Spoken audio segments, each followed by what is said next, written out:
സ്നേഹമുള്ള എല്ലാ കൂട്ടുകാർക്കും ഗ്രീൻ ഹൗസിലേക്ക് സ്വാഗതം. ഞാൻ എൻ്റെ വീഡിയോയ്ക്കകത്ത് റംബുട്ടാൻ എങ്ങനെ ഡ്രമ്മിൽ കൃഷി ചെയ്യാം എന്നതിനെക്കുറിച്ച് വിശദമായൊരു വീഡിയോ ചെയ്തിരുന്നു. അന്ന് ഞാൻ റംബുട്ടാൻ്റെ വിളവെടുത്തിട്ടില്ലായിരുന്നു. പക്ഷേ അതിൻ്റെ വിളവെടുത്ത് കഴിഞ്ഞപ്പോൾ നിങ്ങൾക്ക് അതിന് ഒരു ഫോട്ടോ ഒന്ന് കാണിക്കണം തോന്നി. അതുകൊണ്ട് ചെറിയൊരു ഷോർട്സ് വീഡിയോ ചെയ്തതാണ്.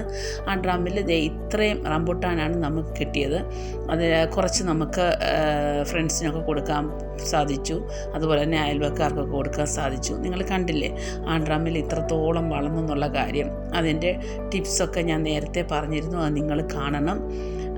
അതുപോലെ തന്നെ അതെങ്ങനെയാണ് നമ്മൾ ആ ഡ്രമ്മിൽ പരിപാലിച്ച് കൊണ്ടുവന്നതെന്നും അടുത്ത വർഷത്തേക്ക് എന്താണ് ചെയ്യേണ്ടതെന്നുള്ള കാര്യവും ഞാൻ നല്ല വൃത്തിക്ക് പറഞ്ഞു തന്നിട്ടുണ്ട്. പിന്നെ ഞാനിപ്പോൾ ഈ വിളവ് എടുത്ത് നേരത്തെ വീഡിയോ ചെയ്ത് വെച്ചതാണ്. അത് നിങ്ങൾക്ക് ഷോർട്സ് ഇപ്പോഴാണ് ഇടാൻ സമയം കിട്ടിയത്. നിങ്ങൾക്ക് ഇഷ്ടപ്പെട്ടെങ്കിൽ ലൈക്ക് ചെയ്യുക, കമൻറ്റ് ചെയ്യുക. എനിക്ക് ഒരുപാട് സബ്സ്ക്രൈബർ കുറവാണ്. ഞാൻ തുടക്കത്തിൽ ഒത്തിരി താമസിച്ചു പോയി, ഇങ്ങനെ കുറച്ച് വിട്ട് വരുന്നേ ഉള്ളൂ. അപ്പോൾ നിങ്ങളുടെ പ്രോത്സാഹനമാണ് എനിക്ക് വേണ്ടത്. അപ്പോൾ അതുകൊണ്ട് എല്ലാവരും ലൈക്ക് ചെയ്യുക, സബ്സ്ക്രൈബ് ചെയ്യുക. പിന്നെ ഇപ്പോൾ ഞാൻ അത് റംബുട്ടാൻ കട്ട് ചെയ്ത് നിർത്തിയേക്കാണ്, കംപ്ലീറ്റ് ഫ്രൂൺ ചെയ്ത് നിർത്തിയേക്കുവാണ്. വളങ്ങളൊക്കെ ചേർത്ത് അടുത്ത വർഷം ആകുമ്പോഴത്തേക്കിന് ഇരട്ടി വിളവ് ഉണ്ടാകാൻ വേണ്ടി.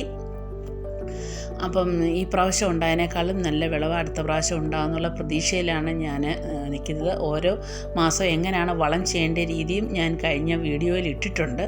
അത് താല്പര്യമുള്ളവർ കാണുക. പക്ഷേ ഇപ്പോൾ ഇത് പറിച്ചപ്പോൾ ഒരു കൊലയായിട്ട് നമ്മുടെ കയ്യിൽ കിട്ടിയപ്പോൾ അത് നിങ്ങളെയും കൂടെ കാണിക്കണം. അതിൻ്റെ ഒരു സന്തോഷവും ഒരു വൈബും ഒന്ന് വേറെ തന്നെയാണ്. പിന്നെ അതിന് പ്രത്യേകിച്ച് നല്ല രുചിയുണ്ട്. നമുക്ക് എല്ലാവർക്കും കൊടുക്കാനും സാധിച്ചു. അതാണ് അതിൻ്റെ ഏറ്റവും വലിയൊരിത്.